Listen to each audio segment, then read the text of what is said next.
Hey everybody, what's up? This is Corey. Welcome to the Black Podcasters Association Spotlight Show, where we highlight members from our group to come in and talk about their podcasts, who they are, and their podcasting journey.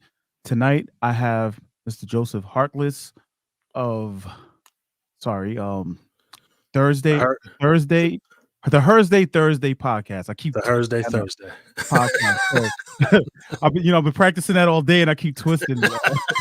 I But still twist it up too. But before we get started, just letting everybody know that if you want to make a comment and you want to be able to for us to see who you are, if you're on Facebook, definitely make sure you go to streamyard.com/Facebook, follow their prompts, and then when you make your comment, we'll be able to see who commented, what you said. Otherwise, it's just going to show that you were on Facebook and just a comment. So I definitely want everybody to get the recognition for the things they say or the questions they ask. But with that being said, we're just going to jump right into it. Um, so the first question I'm going to have is, who are you? Well, two-part question. Who are you? And tell us about your podcast journey in three parts and your podcast. Yes, sir. Yes, sir. Well, my name is Joseph Harkless. On my podcast, I go by the name Hark Henry, and that's just a play on my last name and my father's middle name. So I'm just he's no longer with me, so I'm just giving him his credit because he's a big part of my life. So I've been doing the podcast here for about this is about my second year. This is my second season right now. We're in the middle of wrapping it up. I think I got one or two more guests coming in. And I run my podcast with my wife, and her name is The Her. That's why it's called the Thursday podcast. But she doesn't do social media like that. So we don't use her name and we don't put her on the screen or use any images of her. And that's just out of respect for my wife.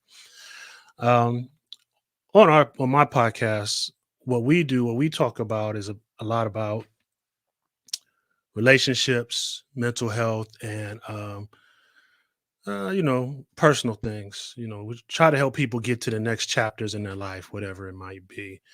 And me and my wife, we've been together for about 7 years, married 4, so we're still young in it, and we appreciate all the gifts and the blessings that come with our union. So, and we know that we influence a lot of our friends.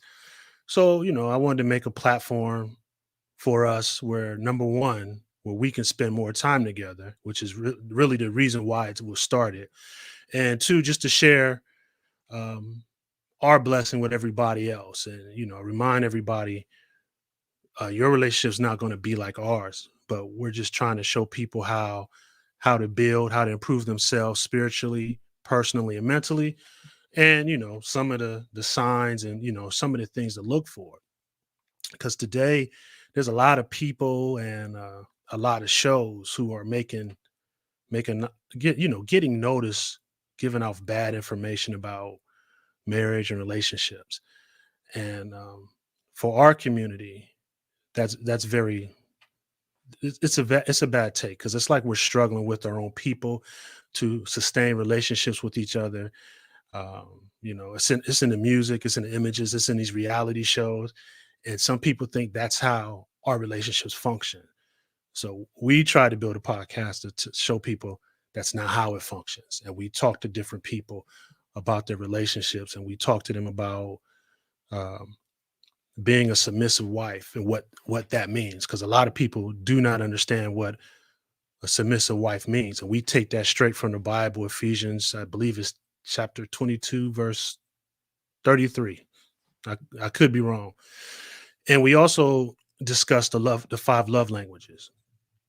And the guests that we've had on, we make them take the test first.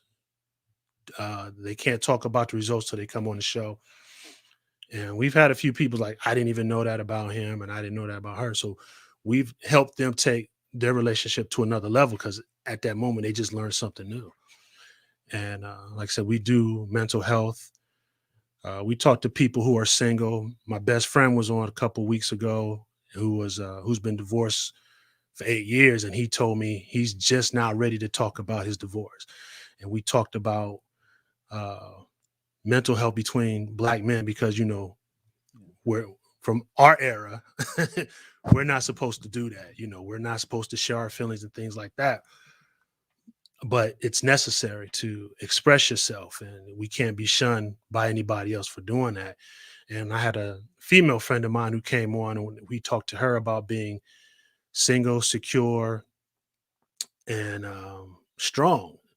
And she came right out the gate and said, "I'm not." And she just went on and on and on to, just gave us a description of everything, and just broke down some things about being a submissive woman and the struggle she goes through as being a black woman and raising a son in this climate, Right. and um, how to raise a son that's like some of these guys out here. She admits, my son is one of these guys out here. So we have pretty strong topics. We try to have fun with them. And the word is that we're helping people on a small scale, but we're looking for that larger scale sooner or later. Okay. So like that's real interesting. So is it that you guys have a background in mental health, or is this just something that you just saw a need for and you just wanted to fill that need, or you felt you had a perspective to bring to that? Just to fill that need. And sometimes everybody has some type of mental health issue. My wife has had some things she's dealt with in her past, and I was one of those guys who just felt like mental health doesn't apply to me.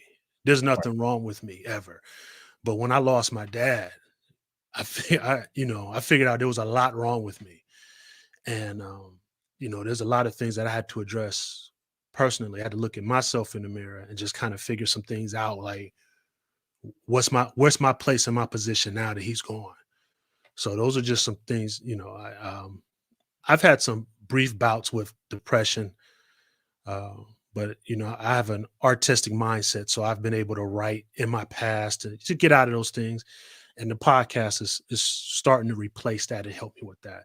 And we just try to give everybody an interpretation of mental health and everything without talking over their heads, without um all the adjectives, all the acronyms and all that stuff. Right. And Right. we're just trying to keep it on a lower level, Got you. Keep it simple. Right. basically. Okay, that's good. So like so how many times a week or how many times a month do you launch an episode in your podcast? We pretty much do it when we can. Um because I mean we have real life over here. We work 9 to 5s, and we can't sit down every week and do a podcast. And sometimes I have to grab her kicking and screaming to do the podcast that we do. And a lot of the guests that I have to schedule around them and what they're doing. So we try to do them when we can, and I don't put a time frame on it. I'll just kind of jump up and say, "Hey, this is season 2," and then after like 8 or 10 episodes, this season's over. So I think I have like 1 or 2 episodes to do. Then I'm starting a new podcast with a buddy of mine who's a retired police officer, and we talk more about the social climate of our young black men and what's going on in our culture and our society and things like that. Okay, so you're gonna be juggling two different podcasts.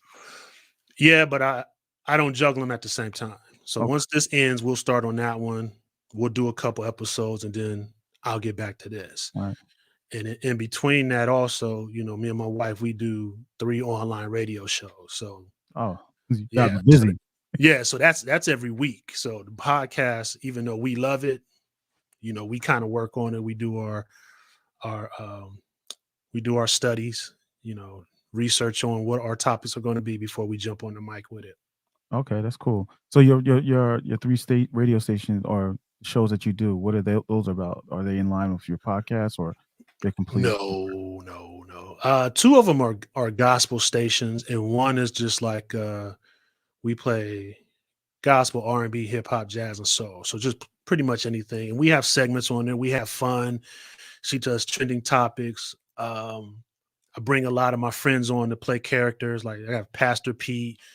I got a friend of mine that does Karen Cares, and you can imagine what that's about. So we have a lot of fun. We play some good music. Um, the first two are, like I said, they're gospel, so we play good gospel music, just to keep people interested, and we keep the same segments going. And we're getting to a point where that's really growing and getting a lot of ears. And with the radio show, we point everybody to the podcast and vice Okay. versa. Okay. So how are your fans? How are people responding to your podcast? Because I know it's a very particular subject? How what kind of response are you guys getting from your I'm fans? I'm getting good responses. I'm getting people telling me that you may not know it that but you're helping. And I was like, oh, okay. My buddies teased me, but then they told me, he said, man, you're really helping me out. And my one buddy told me, I tell people to listen because they'll tell me they'll have a certain problem. He said, and that problem is something that you already discussed.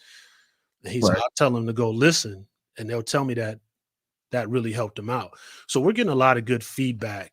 Um, I got a little bit of love on my last podcast. I interviewed this married hip hop couple from Akron. And the way that came off was just spectacular because I didn't expect the conversation to go that way. And I said, hey man, I appreciate it. He said, no, man. He said, we appreciate you. We need more platforms like you for us to do exactly what we're doing. So the feedback and the rapport is getting really good out here. I'm getting a lot of people just I don't even know just reaching out to me say, hey, how can I be on? So we're doing our thing. All right, that's great. So you guys kind of put them out when you're ready to put them out, or I guess Mhm. when you have time or subject matter. Right. Do you find that kind of that inconsistency kind of hurts your podcast, or do you think it's just something that your fans, that the people who listen to your podcast just have grown accustomed to and they're okay with that? Like, has it Uh, affected your growth? I don't think so. The one thing I don't want to do is become oversaturated. Okay. Because everybody has a podcast, and I don't really want to feel like I have to compete with everybody. So when I'm about to drop one, I'll put a blast on my social media spots, let everybody know it's coming, when it's locked and loaded, and how long it's going to be here. And they can go listen to it whenever they want to.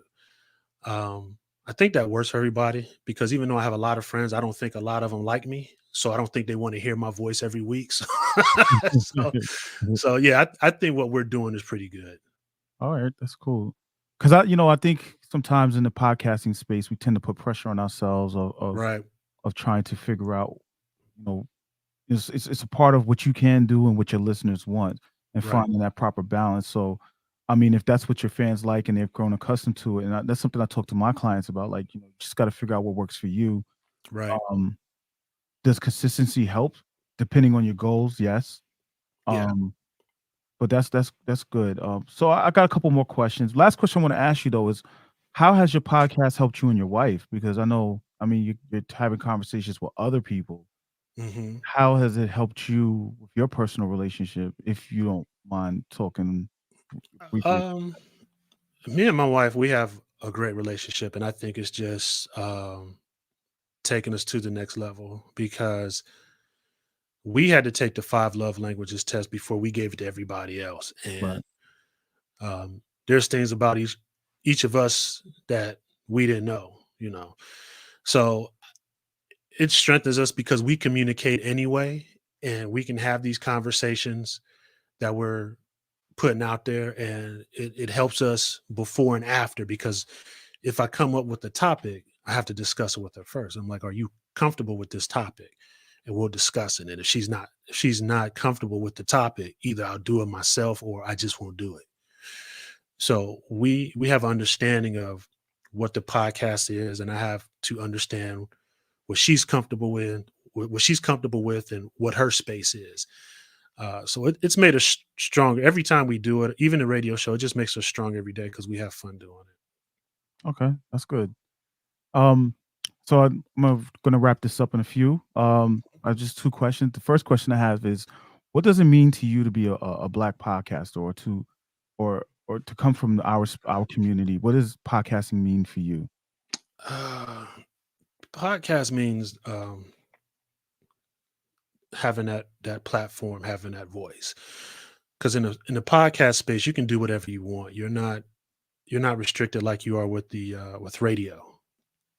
You can only say so much or do so much. But with the podcasting, there's a lot of freedom, and you can really express your point about what it is you're trying to get off. But you also have to remind people that this is your opinion, and they're welcome to give feedback at any time. And I think it's important that we as black podcasters utilize our voice make sure our voice is clear and well educated, because we can't just be putting out a bunch of nonsense, because a lot of young people listen. Young people listen. I used to work in schools. Young people watch and they listen and they pick up. So we have to be careful with what we're saying, but take advantage of the freedom that we have to say it. Right, right. That's powerful, brother. Thank you. Thank you. Um, and what is the group, the Black Podcasters Association, done for you? How do you feel about it? What has it brought for you? What is the value it's Um, given to you? oh, I love it, man. I'm so far. Um, like I think I said earlier, people are reaching out to me. A lot of people from the group are hitting me up in the inbox. Saying, how can I be on your show? This is what I do. So it's doing what social media is supposed to do, and it's supposed to unite people. And as Black people, unity is the thing that we need the most. So I have no problems with people reaching out to me, wanting to be on my show and inviting me to be on theirs if I can do it. I have a problem with that, because I'm always looking to connect, because connecting with people, even connecting with you at this moment, this is a blessing, because even before we got on, you share things with me and I share things with you. So we've just made each other greater just by blessing each other with knowledge. Right, right. So that's a perfect segue. So since people are reaching out to you and want to collaborate with you, what are some ways for them to collaborate with you? How do they get in touch with you to talk to you about appearing or possibly appearing on their show? They can hit me up on my social medias. My Instagram is two harks, the number two, HARKS. And on my Twitter, which is MSTAJ underscore HARK. And if you're on the Black Podcast Association, just inbox me. And, I always reply. I always have my phone in my hand. And I'm always ready to connect. I'm always looking for new ideas and more interesting hosts and guests. All right. Well, thank you, Mr. Harkless. Yes, Thank you sir. for coming on the show. We really appreciate having you as a member, It's a pleasure. especially coming here on the spotlight. Um, with that being said, again, I'm going to show his Instagram again. It's at two harks. And then you can also reach out to Twitter, MSTAJ underscore Hark.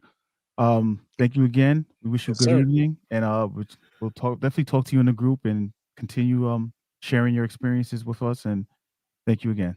All right, sir. I look forward to